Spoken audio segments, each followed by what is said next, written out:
नमस्कार दोस्तों, स्वागत है आप सभी का आपके YouTube चैनल डाइवर्स मेंटर प्रिया पे। आज के इस वीडियो में मैं आपको पारिस्थितिकी तंत्र के बारे में बताऊंगी। आपका जो इकोलॉजी सिस्टम होता है, इकोसिस्टम के नाम से जिसे आप जानते हैं, इसका पूरा वीडियो मैं आपको यहाँ पर प्रोवाइड करने वाली हूँ। आपका जो सफिशिएंट नोट्स हैं आपके सारे कॉम्पिटिशन्स के एग्ज़ाम्स में और आपके जो बीएड का भी एग्ज़ाम होता है उसमें एक पर्यावरण टॉपिक एक ऐसा टॉपिक है जो कि आपके सेकंड सेमेस्टर में पूछा जाने वाला एक पेपर है पर्टिकुलर। तो आप सभी लोग इस जो टॉपिक है इसको अच्छे से देखिएगा और अच्छे से इसको पढ़िएगा ताकि आप लोगों को फिर से पारिस्थितिकी तंत्र में कोई प्रॉब्लम ना रह जाए। A to Z नोट्स आपको यहाँ पे मिलेंगे। I mean basic to advance आपको इस टॉपिक में मिलेगा कि यहाँ की उत्पत्ति कैसे हुई थी पारिस्थितिकी की, और लास्ट तक की इको को हम लोग कैसे यहाँ पर देखेंगे। वीडियो को स्टार्ट करते हैं, और वीडियो को स्टार्ट करने से पहले मेरी एक आपसे छोटी सी रिक्वेस्ट है कि आपने अभी तक मेरे चैनल को सब्सक्राइब नहीं किया है तो प्लीज़ मेक श्योर आप मेरे चैनल को सब्सक्राइब करिए और बेल आइकन को प्रेस करना बिल्कुल मत भूलिएगा, सो दैट आपको मेरे वीडियोस के नोटिफिकेशन मिलते रहें। स्टार्ट करते हैं हमारा आज का वीडियो, जो कि है हमारा टॉपिक पारिस्थितिकी तंत्र। सबसे पहले मैं आपको ये बताना चाहूँगी कि पारिस्थितिकी तंत्र हमारा है क्या। आई मीन पारिस्थितिकी तंत्र हम किसे कह सकते हैं।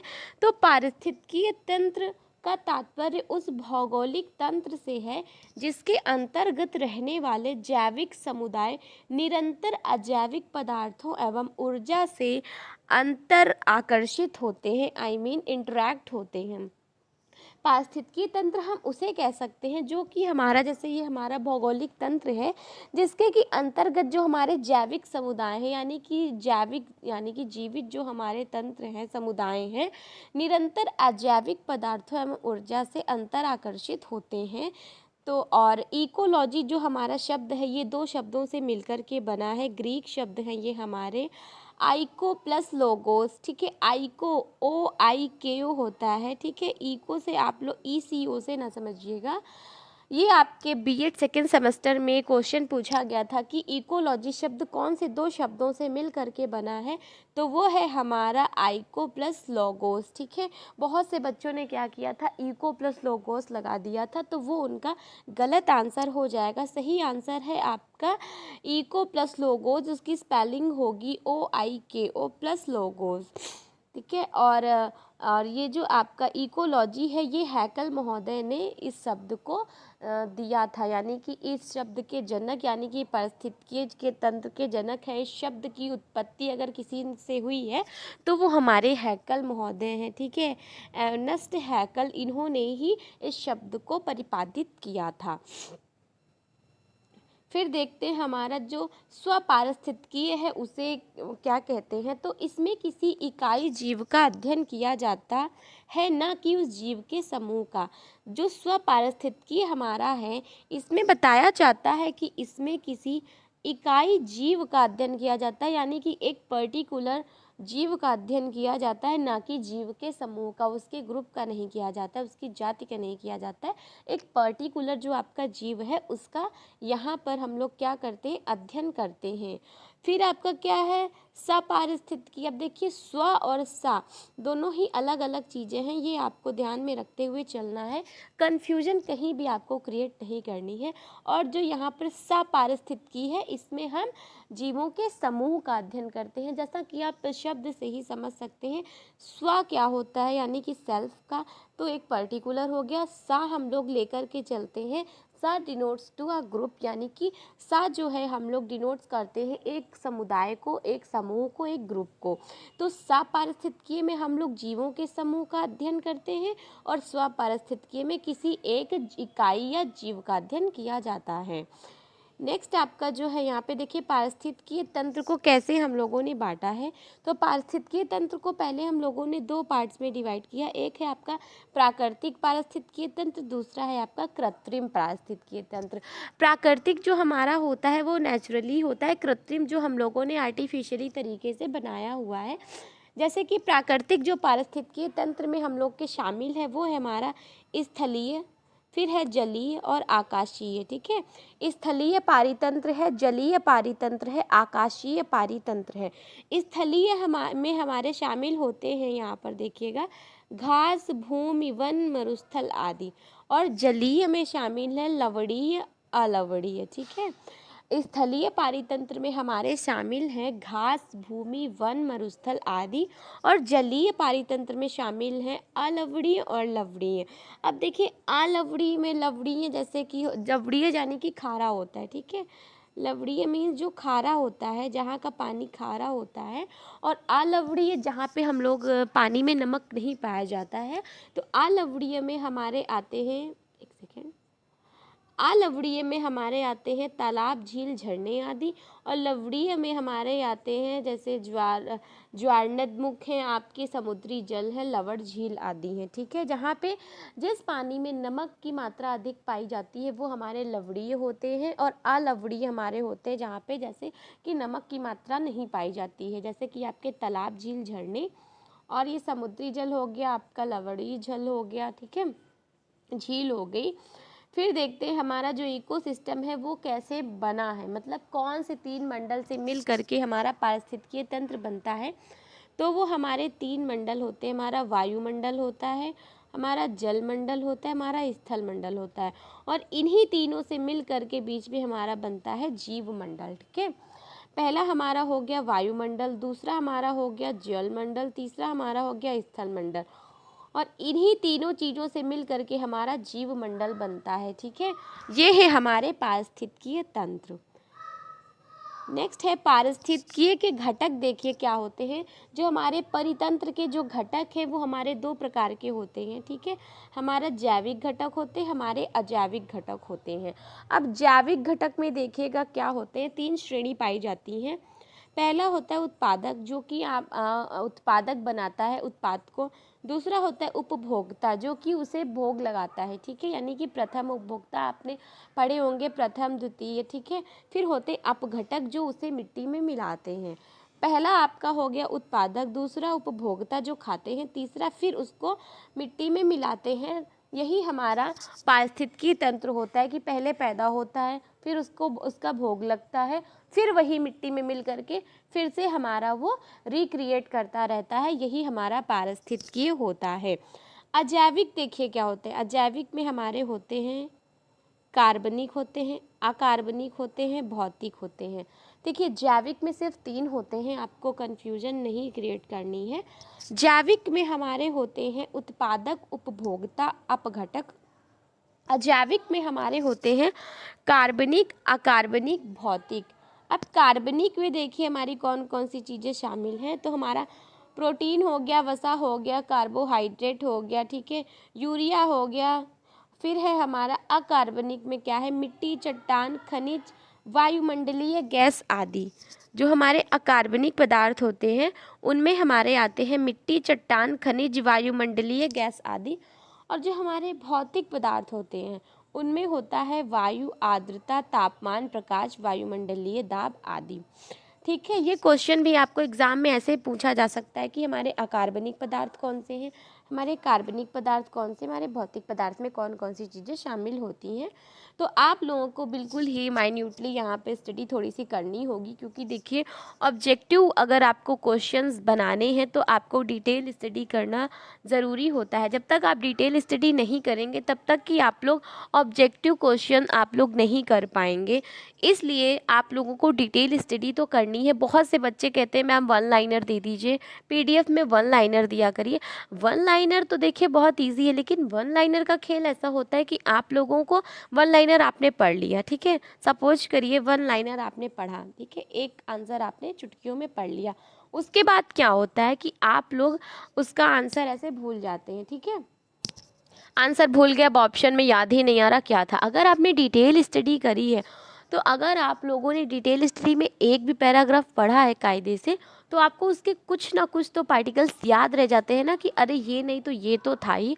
तो आप लोग उसके सपोज से ही आप लोग अपना आंसर वहाँ पे 50-50 का कर के आ सकते हैं। ऐसा नहीं कि आपको आ नहीं रहा तो आपने स्किप कर दिया और आपने एक क्वेश्चन अपना मिस कर दिया। इस वजह से डिटेल स्टडी थोड़ी सी यहाँ पर आप लोगों के लिए मायने रखती है। आगे देखते हैं, हमारा देखिए क्या यहाँ पर दिया गया है कि उद्भावित जो गुण होते हैं हमारे, ठीक है, जो हमारे प्रॉपर्टीज़ हैं वो देखिए क्या है। लाइकेन है हमारा, प्रयाल है हमारा, फिर है माइक्रोराइजा, ठीक है। इनमें देखिए क्या होता है कि जो लाइकेन है ये हमारे कवक और शैवाल होते हैं। जो हमारे प्रवाल होते हैं वो हमारे शैवाल तथा ठीक है, कलेक्ट्रेटा होते हैं। फिर है हमारा माइकोरिज़ा। माइकोरिज़ा में देखिए क्या होता है, रूट होती है और आपका फंगी यानी कि कवक होता है। ये अगर आपसे क्वेश्चन पूछ दे कि लाइकेन किन दो चीज़ों से मिलकर के बना है, तो लाइकेन हमारा कवक और शैवाल से मिलकर के बना है, ठीक है, ये देखिए। फिर है प्रवाल आपके शैवाल तथा कोलेक्ट्रेटा से मिलकर के बने हैं। फिर है आपका माइक्रोराइजा, ये आपका जड़ तथा कवक से मिलकर के बनता है। इंपॉर्टेंट नोट देखिए यहाँ पर आपको दिया गया है कि शुष्क स्थानों पर प्राप्त चट्टानों पर वायु प्रदूषण के सूचक लिटमस पेपर रोसेला नामक लाइकेन से बनता है। जो आपका लिटमस पेपर होता है, ठीक है, लिटमस पेपर आपका रोसेला नामक लाइकेन से बनता है।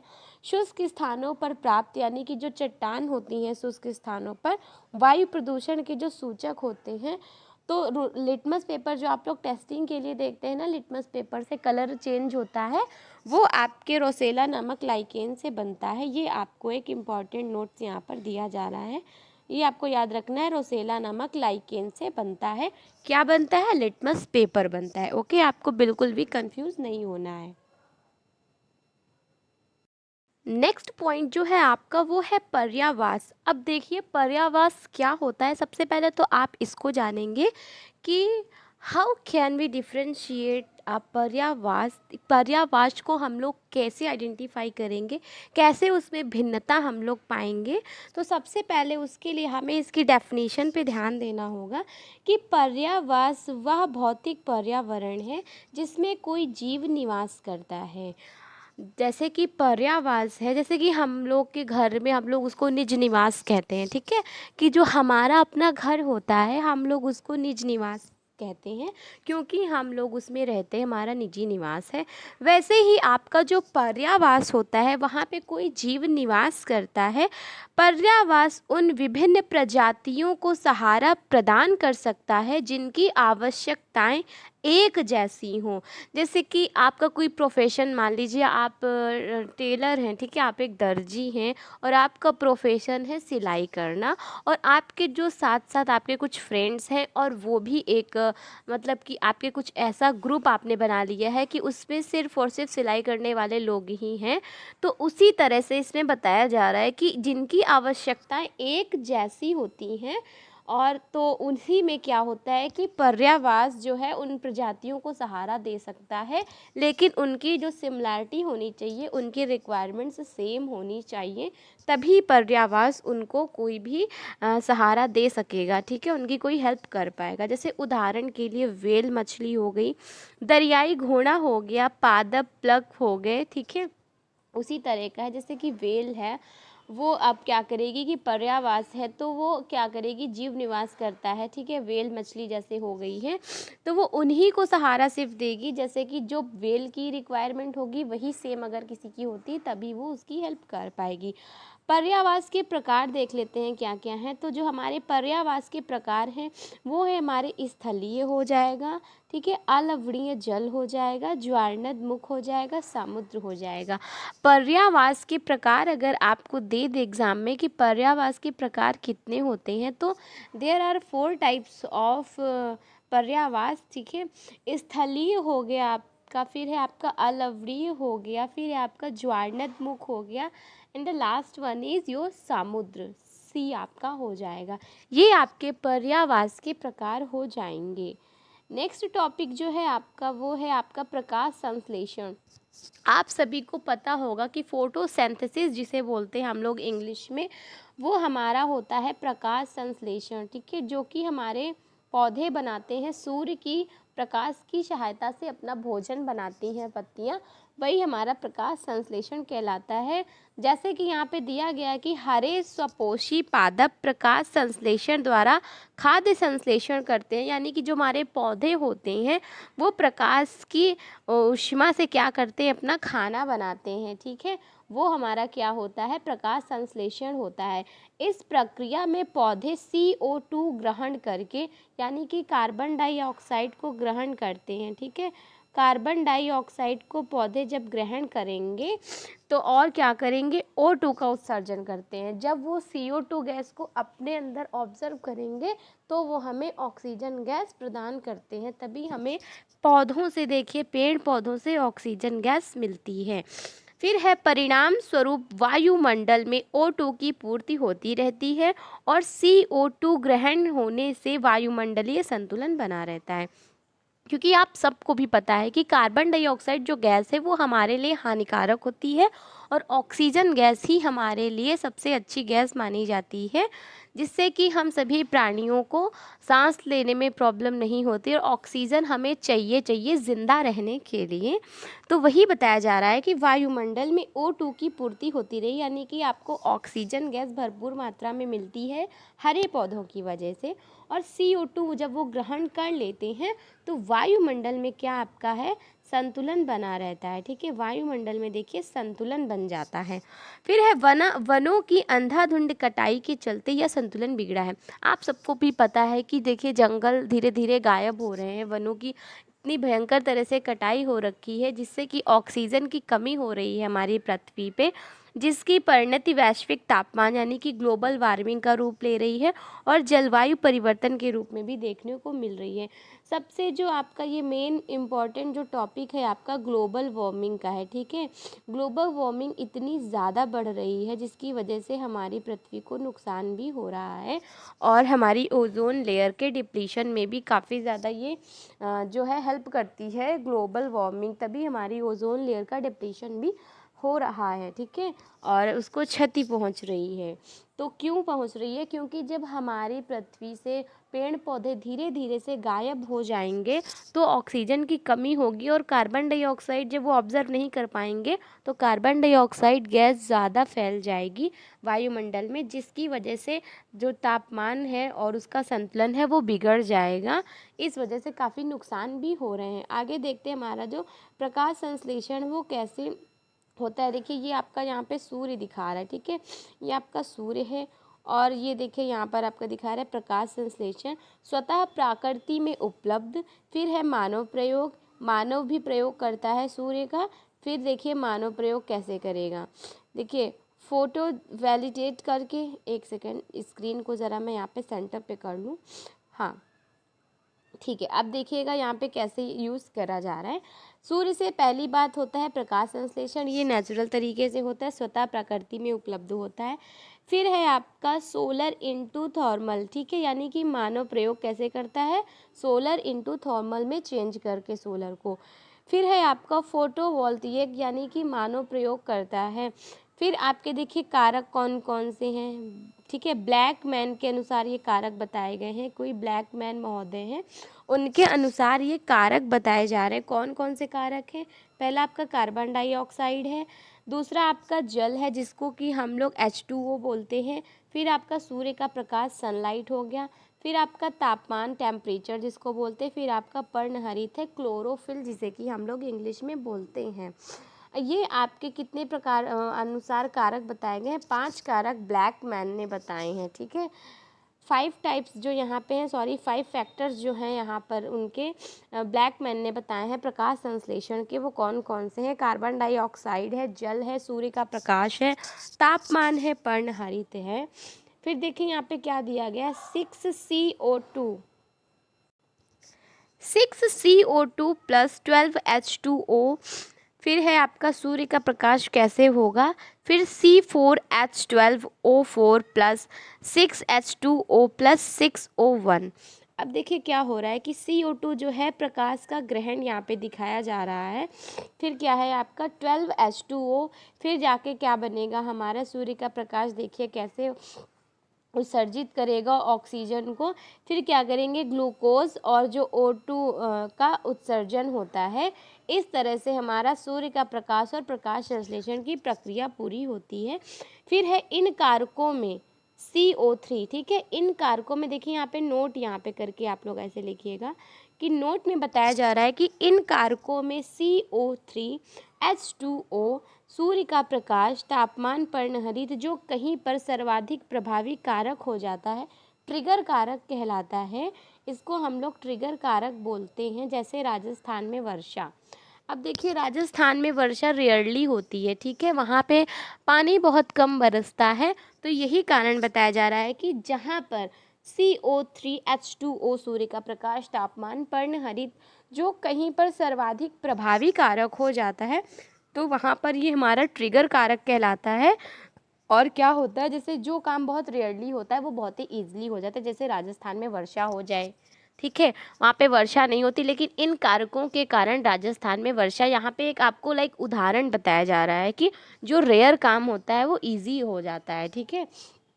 नेक्स्ट आपका देखिए क्या है, खाद्य स्तर, ठीक है। खाद्य स्तर देख लेते हैं कैसे कि हम लोग यहाँ पे करेंगे। खाद्य स्तर देखिए किस तरह से यहाँ पे बताया जा रहा है कि खाद्य स्तर जो हमारा है ये किसी पारिस्थितिकी तंत्र में ऊर्जा का स्तर होता है।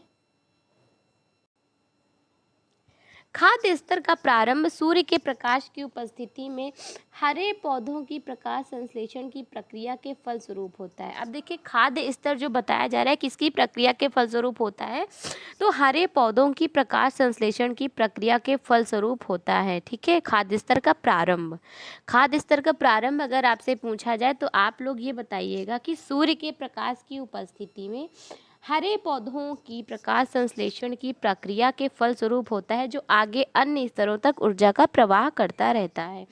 अब देखिए कैसे हमारी जो खाद्य स्तर है वो कैसे बढ़ेगी आगे। ये देखिए एक डायग्राम आपके सामने आपकी स्क्रीन पर है। देखिए ये आपका सूर्य है यहाँ पर, ठीक है, सूर्य।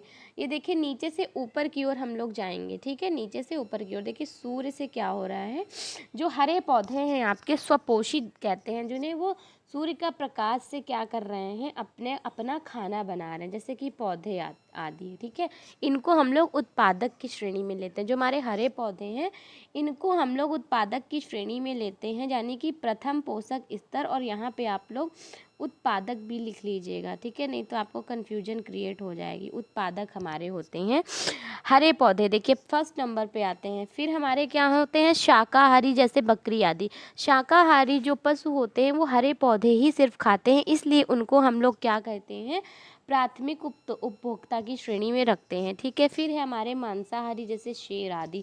मांसाहारी क्या करेगा कि आपका देखिए मांसाहारी जैसे जो होते हैं वो उसको खाते हैं, ठीक है, बकरी वगैरह को खाएंगे तो क्या हो जाएगा, वो द्वितीय उपभोक्ता हो जाएगा। क्यों, क्योंकि बकरी ने पौधे को खाया और शेर ने बकरी को खाया, इस वजह से हमारा जो शेर है वो हमारा द्वितीय उपभोक्ता की श्रेणी में आता है। फिर है सर्वाहारी, जो दोनों ही चीज़ें खाते हैं, शाकाहारी भी होते हैं मांसाहारी भी होते हैं, वो हमारे तृतीय उपभोक्ता के स्तर में आते हैं, ठीक है। आप लोगों को अगर थोड़ी बहुत भी कन्फ्यूजन हो रही हो तो कन्फ्यूज़ बिल्कुल भी मत होइएगा। आप लोग ऐसे सीक्वेंस से चलिए कि जो हरे पौधे होते हैं वो उत्पादक होते हैं, प्रथम ठीक है, पोषक स्तर जिनको कहते हैं, लेकिन वो प्राथमिक उपभोक्ता नहीं होते हैं, ठीक है। पौधे हमेशा उत्पादक होते हैं, उपभोक्ता नहीं होते हैं। फिर है आपका शाकाहारी, जैसे कि बकरी आदि, ये आपकी प्राथमिक उपभोक्ता है, क्योंकि ये सिर्फ हरे पौधे खाएगी, तो इसने एक चीज़ खाई ना तो इसको प्राथमिक में रखी, यानी कि एक चीज़ खाई तो प्रथम। शेर ने क्या किया, बकरी को खाया, बकरी ने पौधे को खाया था, तो शेर ने दो चीज़ें खा ली, समझ लो, बकरी को खाई, बकरी के पेट में मान लीजिए कि हरा पौधा था। तो आप लोग ऐसे थोड़ा सा क्विज खेल खेल करके अपने आंसर को दीजिएगा। तो ये द्वितीय उपभोक्ता की श्रेणी में और सर्वाहारी हमेशा तृतीय उपभोक्ता की श्रेणी में आते हैं। आपको कोई भी कन्फ्यूजन क्रिएट नहीं करना है। फिर आपका देखिए नीचे यहाँ पे दिया गया है मिट्टी जो है वियोजक होता है, ठीक है। मिट्टी जो है वियोजक अभी मैं आपको बताऊंगी जब खाद्य श्रृंखला आपको नेक्स्ट आपको टॉपिक में पढ़ाया जाएगा। खाद्य श्रृंखला एक टॉपिक है, उसको जब मैं पढ़ाऊंगी तब आपको बताऊंगी कि कैसे विघटक भी होता है, ठीक है। अपघटक या विघटक ऐसे करके कि कैसे ये सब चीज़ें फिर से मिट्टी में मिलती हो और एक सर्किल बनता रहता है, ठीक है। एक साइकिल जो बन जाती है वो कैसे होती है वो आपको मैं नेक्स्ट टॉपिक में आपके साथ ज़रूर शेयर करूँगी। अब देखिए यहाँ पे एक छोटा सा एक नोट दिया गया है कि प्रत्येक आहार स्थानांतरण में ऊर्जा का लगभग 80 से 90 तक क्या होता है, क्षयित होता है। ठीक है, और फिर क्या है, तालाब में भोजन श्रृंखला देखिए कैसे होती है। और तालाब में भोजन श्रृंखला के बाद से ही आज का ये वीडियो यहीं पर समाप्त हो जाएगा। तो देख लेते हैं तालाब में भोजन श्रृंखला कैसे होती है। वो तो आपने भी देखी स्थल, ठीक है, आपकी जो स्थल में कैसे भोजन श्रृंखला थी। अब तालाब में आपको देखनी है कि जो पादप, जो प्लवक होते हैं, आपके जो प्राणी प्लवक होते हैं और जो आपके होते हैं कीटाणुओं से लार्वा, छोटी मछलियाँ, बड़ी मछलियाँ, जो आपके पादप प्लवक होते हैं उनको क्या करते हैं, प्राणी प्लवक खा जाते हैं, और प्राणी प्लवक को कीटाणुओं के लार्वा खाते हैं। फिर इनको लार्वा को छोटी मछलियाँ खाती हैं और छोटी मछलियों को बड़ी मछलियाँ खा जाती हैं। तो इस तरह से आपकी जो सीक्वेंस है तालाब में, ये इस तरह से चलेगी। ठीक है, अब देखिए क्या होता है यहाँ पर, पौधों पर निर्भर होता है उपभोक्ता। ठीक है, उपभोक्ता जो है प्रथम वो पौधों पर निर्भर होता है। फिर जड़ें पानी के भीतर कीचड़ में होती हैं, ये हमारे उत्पादक होते हैं। मैंने आपको पहले ही बताया था कि जो हरे पौधे हमारे होते हैं वो हमारे उत्पादक होते हैं। अब देखिएगा ये कि तालाब में बताया जा रहा है कि तालाब में जो पानी में जो, ठीक है, जो जड़ होती हैं पानी के भीतर कीचड़ में, वो हमारे उत्पादक माने जाएंगे तालाब के अंदर। फिर उसके ऊपर उपभोक्ता आएंगे जो पौधों पर निर्भर होते हैं, जो पौधे खाते हैं। फिर देखिएगा यहाँ पर ऊपर आपको दिया गया है, एक सेकेंड,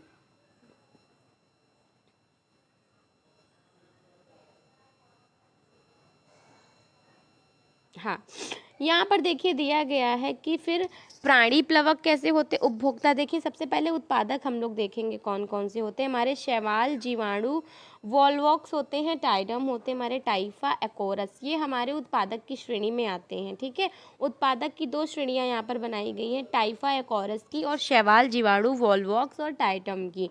फिर है हमारे उपभोक्ता की श्रेणी में कौन कौन से आते हैं, तो हमारे देखिए सबसे पहले प्राणी प्लवक आते हैं, जिसमें आपके हो जाते हैं, ठीक है, ये आपके कैपोकॉर्ड हो जाते हैं, डाइनोप्लैगलेट होते हैं। फिर आपके तरणक होते हैं जो स्वतंत्र होते हैं, जैसे मछली वगैरह हो गया आपका।